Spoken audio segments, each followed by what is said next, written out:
to your creativity. I can't figure out the audio, so we're winging it. So that's why on the video version, you'll see no headphones on me. So that's a dorky intro, but we're going to roll with it. We have the amazing Delanie Fischer back on. The last time we had her on, it was all about dicks, but dicks no more, right, Delanie? You know what? I had enough dick, and I'm moving on to something a little different. Yeah. Yes. Sometimes you get your fill, so to speak. Yeah, I found what I needed with that, and yeah, I've just kind of evolved organically into something else. But the dicks will always have a special place in my heart. That's for sure. So, and tell us about what you transitioned to. And you were you still kind of doing this in the dick days? Yeah. So basically what happened when I launched my, my product-based business, which was called Dicks by Delanie, where I painted penis cartoons on coffee mugs. And then we transitioned into a digital product, and I hired artists, and we started putting digital cartoons out there, and it was really fun. Basically what happened, because I was able to leave my corporate day job to do this dick stuff full time, people started asking me, a lot of artists, a lot of entrepreneurs started asking me for help with their own businesses, their own passion projects, their own dream jobs. And I ended up consulting with a lot of people to help them basically, build their own dream career, which is kind of what I've done for myself now. So I started one-on-one consulting while I was building Dicks by Delanie, and ended up really loving it. So I decided to leave Dicks by Delanie recently and close that business so I could focus on the consulting business full time. So now it's a pretty fleshed out program. I consult with podcasters, comedians, small business owners, and side hustlers. Those are my people. And it's just so much fun. I absolutely love doing it. And then I still do the podcast. I co-host the Sale-Helpless Podcast with two of my good friends, Kelsey Cook and Taylor Tomlinson. So yeah, I went from, an entrepreneur, if you will, with the dick stuff. And now I'm a full-time podcast host and consultant. So who knows what'll be next, honestly. I have no idea. Can you tell more about the specifics of the consultations and the course? Yeah, absolutely. So I work with people for a minimum of 6 months, and I pretty much help them with everything, branding, marketing, all the business logistics. I do a lot of their copywriting. I help them either build or grow, or build and grow whatever business or project they're working on. So I work with a range of artists and business owners, and yeah, I kind of just help them with literally everything. We also work very closely with a graphic artist and a finance professional. So when somebody consults with me, every aspect of their business or project is taken care of. The creative side, the logistics, the finance, the design. I also really love promoting my clients on my social media and the podcast. So I really like kind of sharing my platform with them to help them, leverage their new business and get them some sales.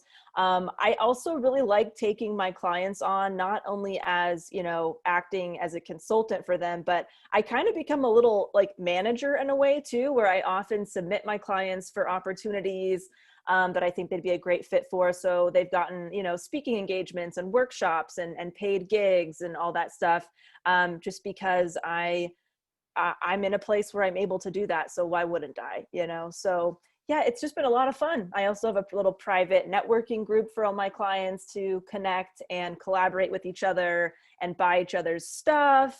So that's really fun. But yeah, that's kind of the signature program that I have right now.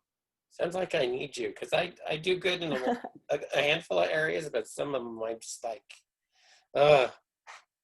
with my podcast, Yeah. I get tons of views and comments and stuff. I hit my golden dozen. I'm like, okay, I did something. So yeah, once I can, I think I'll look into bringing you into the world of linen design and the Your Creativity podcast. Cool. Because Very cool. I'd love to. Yeah. well, let's talk about COVID, because that kind of hit us all out of nowhere and shut everything down. And California still shut down. You're in LA still, right? Yeah. Yes, everything is very much shut down here. Masks are required. I think some like outdoor seating for restaurants are, is still available and like those types of things. But other than that, yeah, nothing's really open. Just a lot of taking walks in my neighborhood and playing with my dog and eating and watching Netflix at the moment. But yeah, that was obviously it's been a very strange time. It was very nerve-wracking when, kind of quarantine first hit basically. And I was very concerned that I would have no more businesses. Basically, I was still doing Dicks by Delanie at the time, podcasting as well and consulting. And I just kind of seen, I looked at what I did and I'm like, well, nothing I do is essential at all. I'm going to, I'm going to have to move in with my parents, or we're going to have to figure something out, because I was really concerned that my businesses were not going to make it, let alone, thrive in this season. So I've been very surprised that not only did, things continue to go steady, but my businesses actually grew in quarantine. And I'm very grateful for that. I know a lot of people are not in the same position. So I'm really focused on helping people who are also wanting to transition from whatever job they had or maybe got let go from, and get them kind of fast tracked to, building a service-based or product-based business right now, if that's something that they want.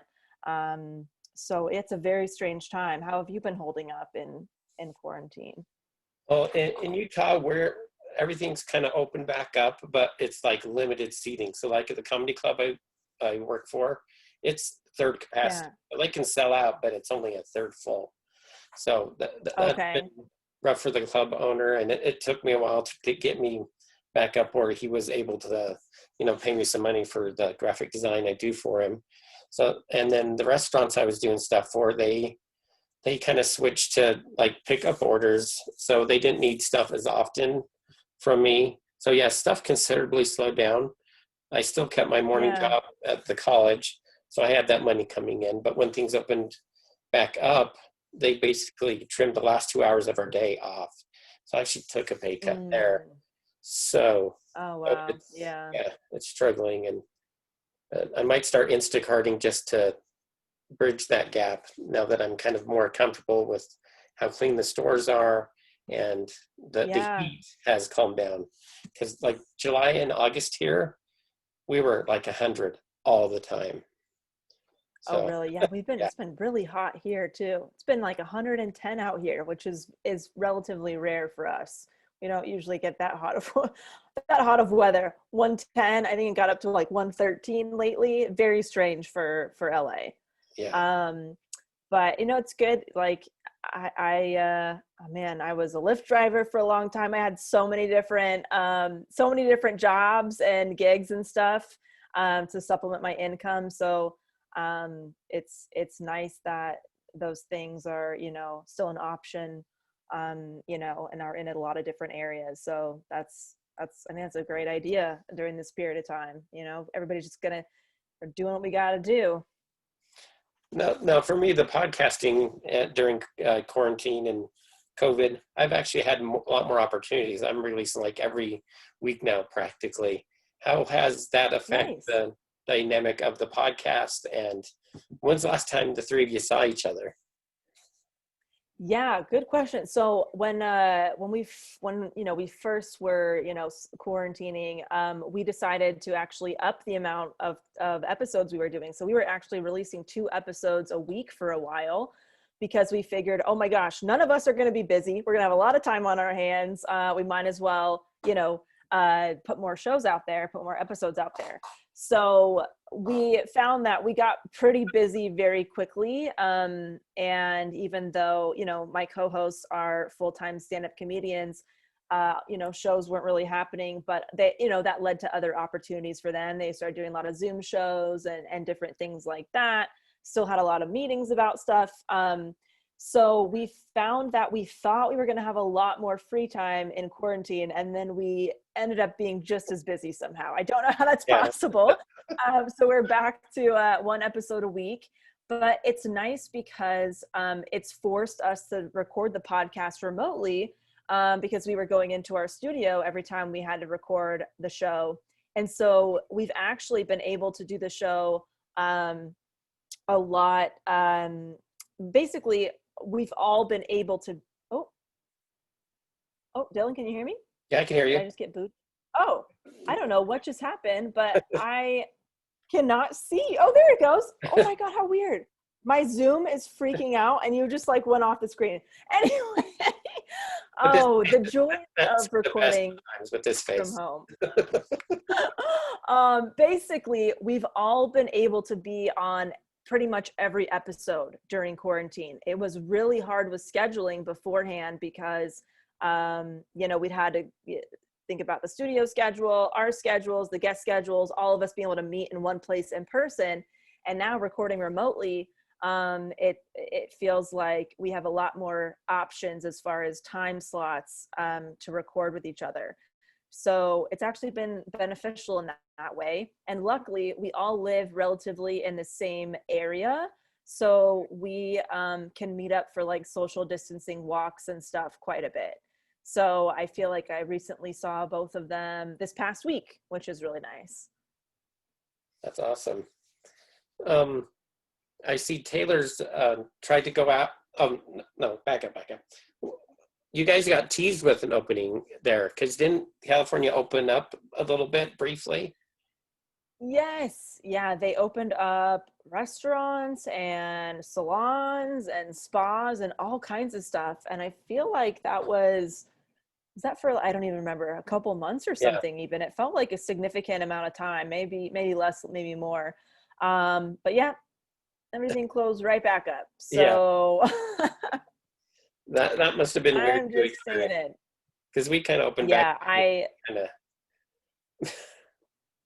Yeah, I figured I'll just, I'll just keep hanging out indoors and, taking walks, and maybe we're ordering food and stuff still. But I figured, well, if we closed again, I'm not going to really kind of push it with trying to do too many things at the moment. Yeah. Sometimes being contained like that can affect relationships. Is your personal relationship, are you both living at the same place? Yes, we have a very tiny ass apartment in Los Angeles and with a 1-bedroom place. So my office is currently, as you can see, in our bedroom. And then my fiance Cam works downstairs at the kitchen table, and that's his office. So we're making it work. I think for the first week or the first few days of quarantine, we both tried to work at the kitchen table together as like a little work study, like cubicle buddy situation. No, did not go well. We had just too much shit everywhere, and also just had totally different meeting schedules and stuff like that. So I decided to finally get myself a desk and put it in my bedroom. And so this is it, baby. This is what you see. This is it's my bedroom, my office, my bathroom, my closet. It's all within 2 feet of me. Very, very tiny spot. But we're doing well. We're doing well. We live in like a townhome kind of setup. So I'm upstairs, he's downstairs. So it still feels like I don't really get to see him or spend time with him until work is over for both of us. So it still feels like we're kind of at our own offices all day. But yeah, it was a little bit of a transition phase. Well, that's good. You're able to distance that way. I'm trying to like questions. I've covered everything, but one just popped in my head and then it left. Okay. Bonus Well, how question. are you? Oh, Oh yeah. go ahead. Yeah, you can ask me questions. I was just gonna say, what about you? What's your living situation like right now? Did it change you know, when the pandemic hit? Um, didn't really change. My brother-in-law's been living with us, and he's been out of work most of the time. He's lived here the last year, so that didn't affect him too much. He Hmm. did get jobs, and there were scares at those jobs, and one of them ended up letting him go. Um, and then my wife, it didn't affect her work very much. They did split up the shifts, so half of the crew was at a certain time, the other half was a certain time. So, but they still paid her for full hours, even those were shortened shifts. But she was never like off for any period of time. And then my son, he did school distanced from home the last little bit, and he's been back. He started on Monday, no, last Monday, I believe. Yeah. Oh, he's back like at Yeah. school? At, They open at school. schools? Yeah. Wow. Yeah. So they're all wearing Wow. masks. They do Fridays from home, so it's Monday through Thursday. So, Okay. and then we got the Wow. 2 weeks ago, and it's helping us keep sane because it's like we've got something to focus on that's not this, that, or the other. Right. So, Well, that's, but yeah, we I don't think any schools are open out here. I could be wrong, but I know all my siblings who are, still in school, they're all doing online as, other members of my family. So, wow, it's weird how every area is completely different yeah, as far as, what the, what's open, what's not, what the rules might be. So, well, it sounds like things are going okay, despite the madness of this whole situation. So, we were supposed to go to Florida that's good. next week. That was the biggest heartbreak of it all, because we're supposed to go to Walt Disney World for the first time, all of us. Oh, So, yeah. yeah. But the Florida's weird. It's like everything seems to be open, but it's like they're the worst hit. It's just, it doesn't make any sense. But Right. does Florida ever make sense? They're doing what they want over there.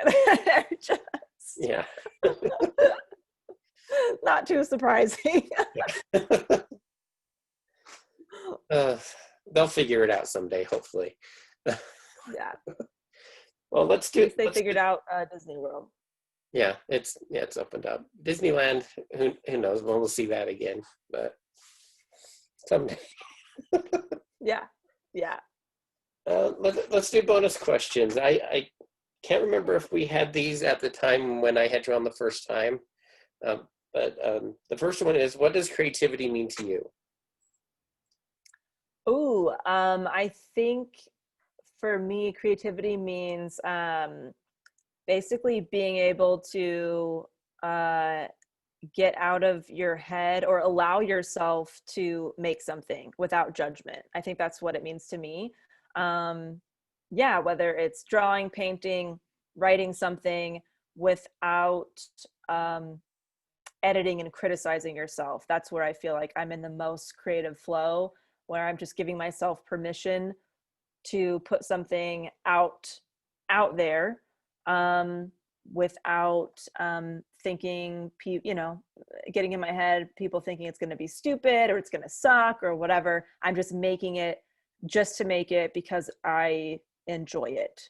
And that's kind of it. Yeah, that's I like it. Who is your favorite Muppet and why? I think we did have this one before. Oh my God, my favorite Muppet. I wasn't a big Muppet person, I'll be honest. I didn't really watch the Muppets. Is that the Cookie Monster one? Is that Sesame Street? That's Sesame Street, but that's included in the question. Oh. You need Jim Henson. So Yoda, Okay. Cookie Monster. What is Kermit the Frog? Kermit the Frog's a Muppet, right? Well, yeah, because he's on Muppets and on Sesame Street. He double qualifies. There we go. Boom. All right. So I just crushed that question. I'm going to go with Kermit. I think he's very attractive, and I think his romance with Miss Piggy is quite adorable. And I I had a potbelly pig as a pet for a long time. So I feel like the most connected with those two. There you go. And then in the movie of your life, who would you want to play you? The movie of my life. Who would I want to play me? Gosh, that's a good question. People tell me that I look like Julia Stiles, so I feel like that would be probably the most on the money as far as, my doppelganger. Yeah. And she can dance, which is cool. So maybe we'll just exaggerate how good I am on the dance floor and throw some scenes of her doing some moves in there at some point. And I'm gonna go with Julia Stiles. Works for me. Yeah, I can see it. But my wife's cousin looks a lot like her. It's kind of creepy. Oh, really? Yeah. And I don't think we're getting any more Bourne movies, so she could use the movie work. Hey, who knows? Yeah, there you go. A Delanie Fischer story starring Julia Stiles. I think she'd be down. There we go. Well, you've limited your social media, but if people want to check you out, where can they find information about everything? Yeah, you can find me at delaniefischer.com. Everything is on there. Information about my consulting services, a lot of free tips and tools if you sign up for my email list as well.